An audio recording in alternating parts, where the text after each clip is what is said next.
Selamat siang, saudara semua yang saya kasih di dalam Tuhan Yesus Kristus. Kita kembali bersama-sama akan memberi waktu untuk mendengarkan firman Tuhan, kesempatan yang indah ini. Namun sebelumnya mari kita akan bersatu di dalam doa. Tuhan Yesus, Bapa yang baik, kami memuliakan Engkau, memuji menyembah-Mu, mengucap syukur buat segala berkat anugerah yang Tuhan limpahkan atas kami. Kami boleh menikmati tubuh yang sehat dan saat yang indah ini kami menikmati kebenaran firman Tuhan.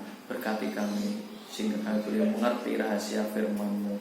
Kami mengucap syukur di dalam nama Tuhan Yesus Kristus. Haleluya, amin.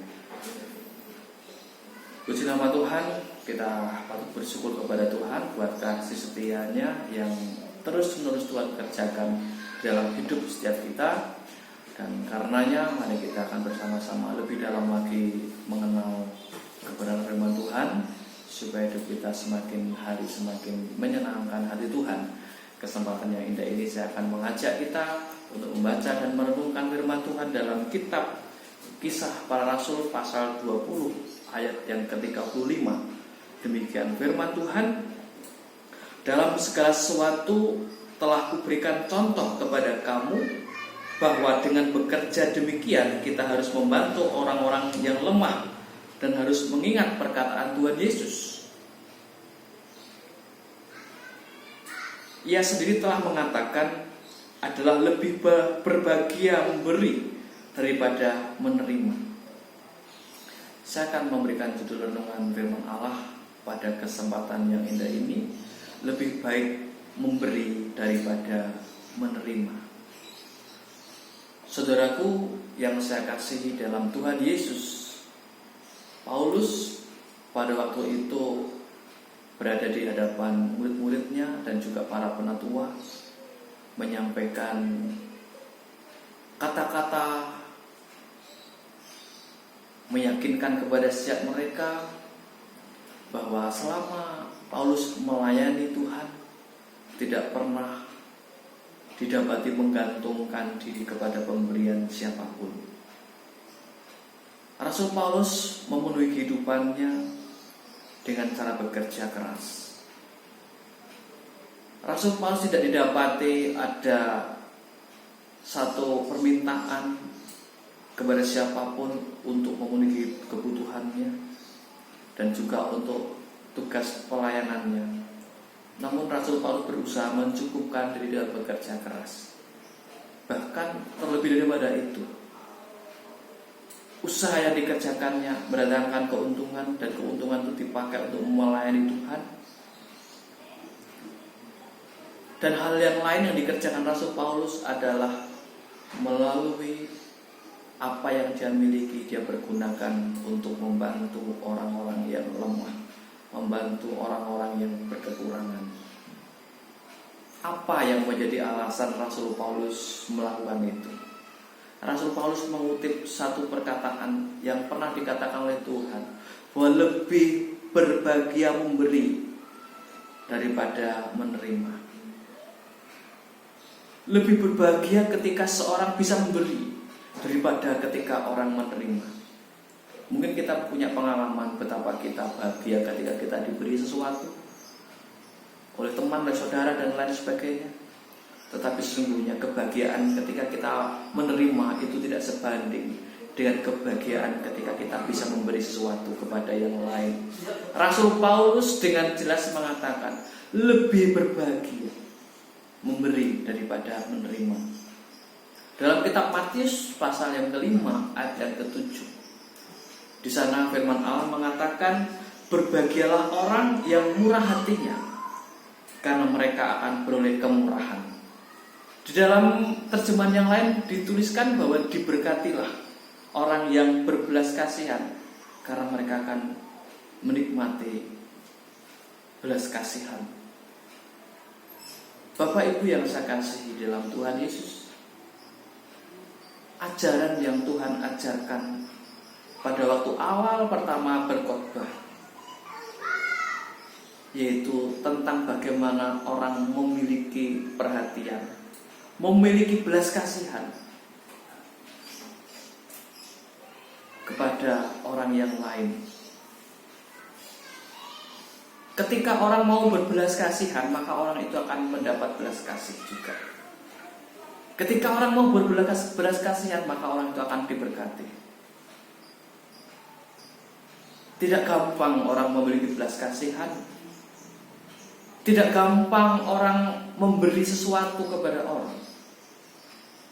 Karena kenyataan hidup yang mengharuskan orang harus berhemat, mengharuskan orang harus bagaimana bisa mencukupkan kebutuhan hidup, memanajemen dengan baik keuangannya di tengah-tengah kondisi yang seperti saat ini setiap orang hadapi. Harus berhemat. Untuk diri sendiri aja merasa kurang. Ini yang membuat orang sukar. Ini yang membuat orang sulit untuk berbelas kasihan kepada orang lain. Tetapi satu hal yang Tuhan sampaikan, ketika kita mau menerima berkat, kita harus juga memberkati. Dan ini yang menjadi konsep hidup Paulus. Paulus berkata, lebih berbahagia ketika memberi daripada saat menerima. Karena apa? Ketika kita bisa memberi sesuatu kepada orang lain, maka di saat itu Tuhan menaruh perhatian kepada setiap kita. Kita sebagai orang-orang yang percaya kepada Tuhan Yesus Kristus, kita dipanggil, diselamatkan oleh Tuhan. Bukan menjadi orang-orang yang hanya bisa berharap untuk mendapat uluran tangan. Tidak. Kita dipanggil, dipilih oleh Tuhan. Justru Tuhan ingin pakai kita untuk banyak memberkati orang lain, banyak memberikan sesuatu kepada orang lain. Ketika kita melakukan seperti itu, maka janji Tuhan itu akan Tuhan genapi dalam hidup setiap kita.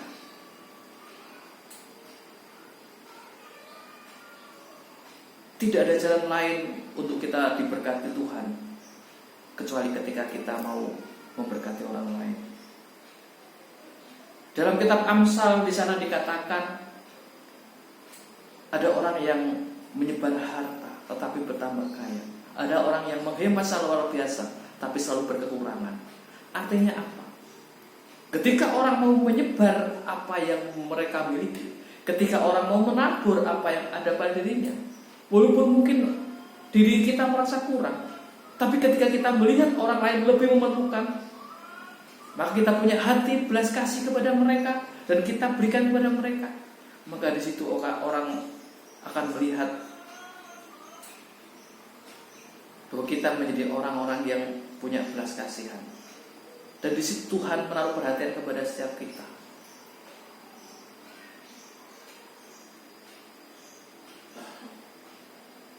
Hidup kita sebagai anak Tuhan harus memiliki konsep berpikir yang berbeda. Apa yang kita punya itu adalah sebagai alat. Itu adalah ada bagiannya yang harus kita tabur. Jangan karena kita menghemat terus kita menutup mata, tidak peduli kepada yang lain. Jangan karena kita merasa kekurangan terus kita menutup mata, tidak mau menaruh belas kasihan kepada orang lain. Justru dengan cara seperti itu semakin menutup jalan berkat kita. Tetapi konsep Rasul Paulus harus juga menjadi konsep hidup setiap kita anak Tuhan. Kita harus merasa lebih berbahagia ketika kita bisa memberi. Karena kebahagiaan yang kita akan rasakan akan selalu terulang, bahwa Tuhan akan selalu berkati dan akan selalu berkati. Tetapi berbanding terbalik, jika kita hanya menaruh pengharapan ada orang yang berbelas kasihan, ada orang yang berbagi kepada aku, maka pemberian itu hanya cukup di situ dan tidak pernah akan mengalami pengalaman pribadi dengan Tuhan. Betapa luar biasanya Tuhan ketika memelihara orang-orang yang dikasihinya. Mari setiap kita ambil teladan kehidupan Rasul Paulus. Kalau kita bekerja, penghasilan kita pakai untuk keperluan kita. Dan jangan lupa untuk kita juga memberi diri untuk memperhatikan orang lain. Karena kesukaan, kebahagiaan itu akan kita alami, akan kita rasakan jika kita memiliki konsep hidup seperti Rasul Paulus. Saudaraku yang terkasih dalam Tuhan Yesus, kita melihat, kita mendengar banyak orang kehilangan pekerjaan, penghasilannya minim, kekurangan dalam segala sesuatu. Mari bagi kita, saatnya kita untuk bergerak dengan apa yang kita punyai, itu jadikan sebagai alat untuk memberkati mereka. Ketika kita mau melakukan itu, maka sesungguhnya kita sedang melakukan apa yang Tuhan perintahkan waktu Tuhan berkhotbah pertama kali. Dengan cara kita memberkati orang lain, dengan cara kita memiliki rasa murah hati kepada orang lain, maka Tuhan pun akan membuka tingkap langitnya kepada setiap kita semua. Pemeliharaan Tuhan jangan kita batasi dengan pikiran kita. Jangan kita punya konsep ketika aku memberi apa untungku, tapi lakukanlah ketika aku memberi ini memang atas dasar perintah Tuhan. Apa yang aku punyai ini memang jadi alat untuk aku bisa memberkati banyak orang. Renungan tidak saya perpanjangkan. Biarlah ini semua menjadi berkat bagi kita untuk melangkah di hari-hari, sesulit apapun hari-hari yang akan kita lalui.